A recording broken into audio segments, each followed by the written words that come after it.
সপ্তম রোজার ইফতারি ব্লগ। আসসালামু আলাইকুম সবাই, কেমন আছেন সবাই? আলহামদুলিল্লাহ, আমরা ভালো আছি। দেখুন কি সুন্দর পাখির কিচিরমিচির শব্দ, বেশ ভালো লাগে। তো এখানে আমি ফল কেটে নিচ্ছিলাম। আজকে আনারস কাটবো, এত ছোট আনারস, তবে প্রচুর মিষ্টি ছিল। আনারসটা খুবই ভালো ছিল। তো যাই হোক, রোজা কেমন কাটছে আপনাদের? আলহামদুলিল্লাহ, আমাদের খুবই ভালো কাটছে, আর ভালো কাটারই কথা।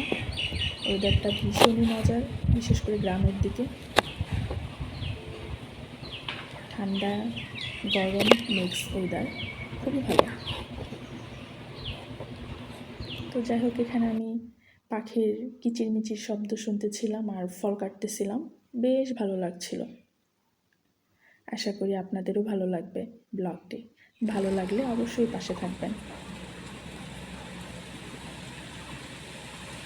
ফল কাটা শেষ, এবার আমরা একদম ইফতারিতে চলে এসেছি। সব কিছু ফ্রোজেন থাকে, জাস্ট ইফতারের 30 মিনিট আগে শুরু করলেই হয়ে যায়। ভাজাভুজিতে আর কতটুকুই বা টাইম লাগে, সব কিছু রেডি। এখানে আমি আজকে ছোট ছোট পেঁয়াজি বানিয়ে নিয়েছিলাম। এই পেঁয়াজিটা ভালো লাগে আমার, একদম ছোট ছোট, ভিতর পর্যন্ত একদম মুচমুচে হয়। এরপর আমি ডিম চপ ভেজে নিচ্ছি, এটাও আমার ফ্রোজেন করাই ছিল।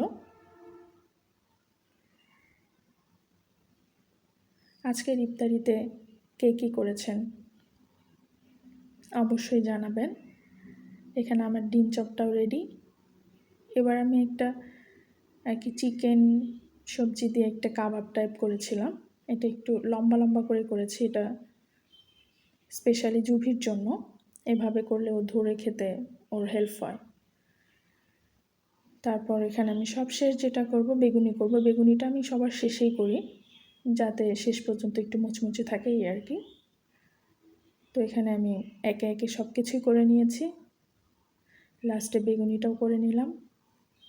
আসলে রমজান মাস ভাজাভুজি না খাওয়াই ভালো, তবে দেখা যায় ঘরে ঘরে সবার ভাজাভুজিটাই আগে থাকে। কেন জানি না, করতে না চাইলেও করা হয়ে যায়।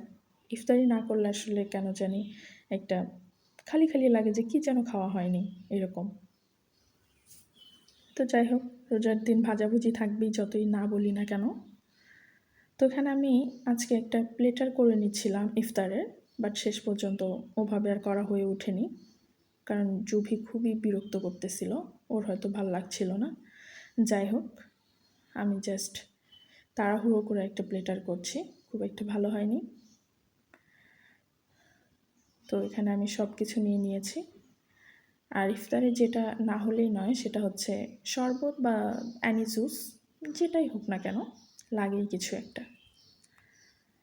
আশা করছি আজকের ইফতারটা আপনাদেরও খুব ভালো কেটেছে, আমাদেরও ভালো কেটেছে, আলহামদুলিল্লাহ।